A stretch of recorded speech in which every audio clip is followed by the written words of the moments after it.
El buque de guerra norteamericano Olympia, a mi parecer, tiene un aspecto algo robusto que asemeja a un acorazado de segunda clase o crucero acorazado, de acuerdo a esta época, ¿no? Finales del siglo XIX. Pero al revisar el papel califica claramente como uno de sus cruceros protegidos principales del tiempo de la batalla de Cavite, Manila, en el año 98 ante España.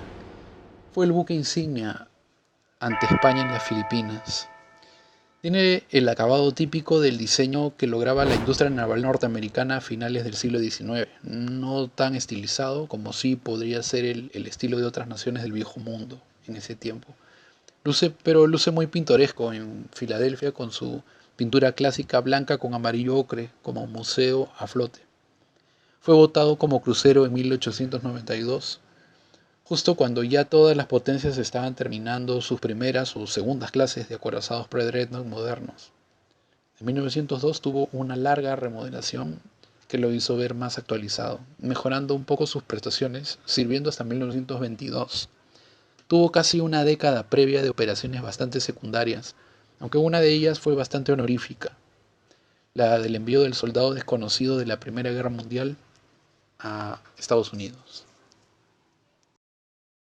La corbeta Ara Uruguay, construida en Inglaterra, es el buque a flote de mayor antigüedad de la Armada Argentina, con más de 130 años desde su incorporación oficial en septiembre de 1874. En ese año también estuvo listo junto con su gemelo, ¿no? El Ara Paraná, desde Birkenhead, Inglaterra. Se trata de un buque corbeta con aparejo de barca. El casco es de acero clásicamente forrado con madera de teca. Es el último exponente de la legendaria escuadra de Sarmiento. La corbeta Uruguay intervino en revoluciones, rescates, expediciones. Fue incluso sede flotante de la Escuela Naval.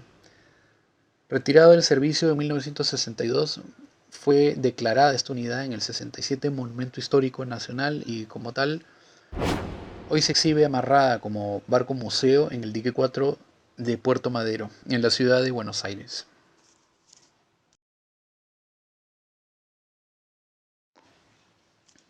11. El famoso blindado Huáscar encargado a los astilleros británicos junto con su compañero el Ironclad Independencia fue entregado a Perú, su propietario, en épocas de las expediciones científicas españolas sobre sus antiguas colonias sudamericanas. Mientras se desarrollaba el conflicto con España, por ejemplo, en el combate del 2 de mayo de 1866, el Huáscar estaba de camino, cruzando el Atlántico aún. Posteriormente, este navío participaría en movimientos y golpes al gobierno encabezados por el caudillo Pierola, en el episodio de 1877 con la sublevación del Huáscar.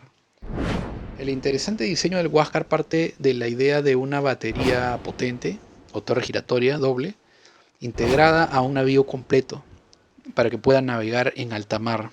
Podría decirse que fue un barco experimental hasta cierto punto, pero bastante funcional como monitor oceánico. Resultó en su idea, en su diseño, aprendiéndose mucho de la batalla de Hampton Roads unos años antes. Como dirían tanto sus enemigos como el mismo Miguel Grau, que lo comandó, era un buque ágil y maniobrable, y con una protección moderada. La efectiva idea de su torre Coles giratoria sobre cubierta fue una idea que se heredaría por su éxito en este caso para el futuro. El problema en el caso del Huáscar es que la torre giraba de manera bastante lenta, seguido de una recarga de avancarga también compleja. El enemigo durante la campaña naval de la Guerra del Pacífico indicaba que le era difícil impactar el blanco debido a una silueta que se alzaba poco desde la superficie del agua. Los disparos pasaban por arriba del Huáscar con bastante dificultad para apuntar, ¿no?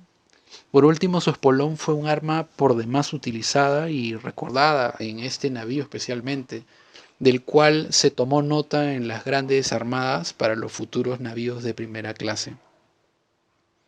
Finalmente el Huáscar fue derrotado por varias unidades chilenas en Punta Angamos, encabezadas por sus dos blindados principales, el Blanco Encalada y el Cochrane. Entonces, antes de que este se hundiera por sus propios marinos, los chilenos pudieron tomarlo, para después seguir utilizándolo en su propia escuadra contra Perú. En la actualidad el Huáscar luce bastante bien exhibido en Talcahuano, Chile, como monumento trofeo.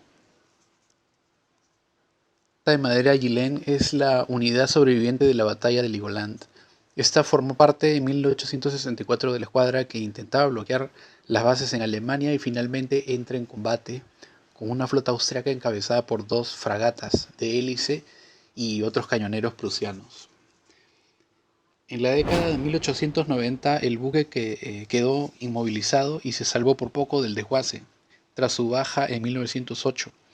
Se decidió su preservación y fue remolcado a Ebeltoft en 1960. El casco de la fragata continuó deteriorándose hasta que fue puesto en dique seco en 1984.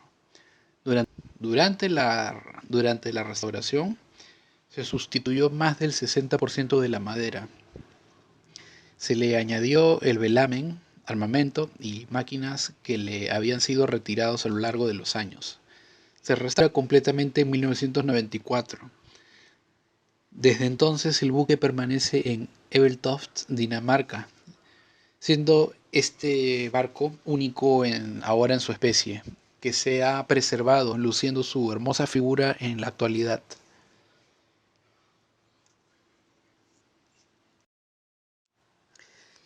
13.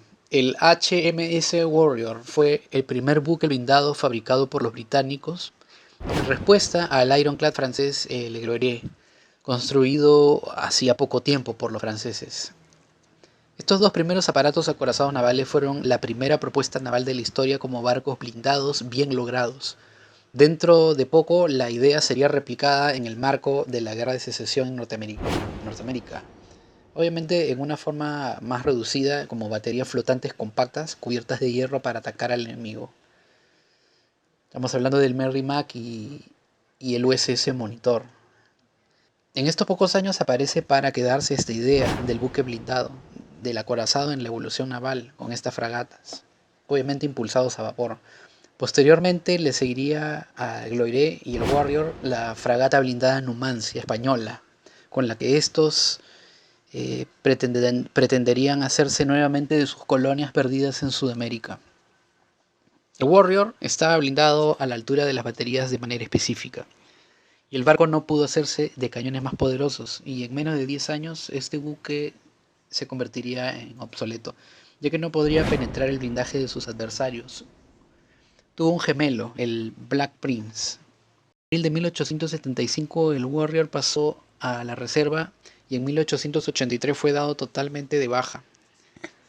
Y desde 1987 está amarrado en Portsmouth, Hampshire, como museo naval.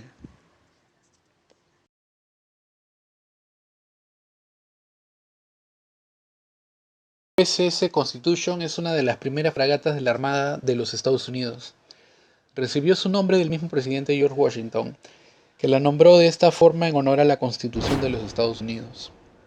Diseñada con aparejo con 3 mástiles, es actualmente el navío más antiguo que aún se encuentra activo y a flote. El USS Constitution formó el grupo de las 6 primeras fragatas con velamen para la Armada de los Estados Unidos, aún no a vapor. Esta fragata ha servido activamente a los Estados Unidos a través de los años, ya sea como nave insignia en los escuadrones del Mediterráneo y del África, y navegó alrededor del mundo en 1840. Durante la Guerra de Secesión sirvió como unidad de combate. Fue retirada del servicio activo en 1881, pero siguió sirviendo como buque de recepción hasta 1907, que fue designada como museo. En 1931 inició un recorrido que duró 3 años y cubrió 90 puertos. En 1997 volvió a navegar por su propio esfuerzo, como parte de la conmemoración de su cumpleaños número 200. 15. Finalmente el HMS Victory es un navío de línea británico famoso por participar en 1805 en la batalla de Trafalgar como buque insignia del famoso almirante Horatio Nelson. Aunque se encuentra en un dique seco del puerto de Portsmouth, Hampshire, en el sur de Inglaterra como museo. Es el único navío de línea que ha sobrevivido hasta el presente en condiciones originales. El Victory conoció su bautismo de fuego en el año mismo en que entró en servicio, 1778, año en que participó en la primera batalla de Ushant, durante la Guerra de Independencia de los Estados Unidos, y en la batalla del Cabo de San Vicente en 1797 durante las Guerras Revolucionarias Francesas.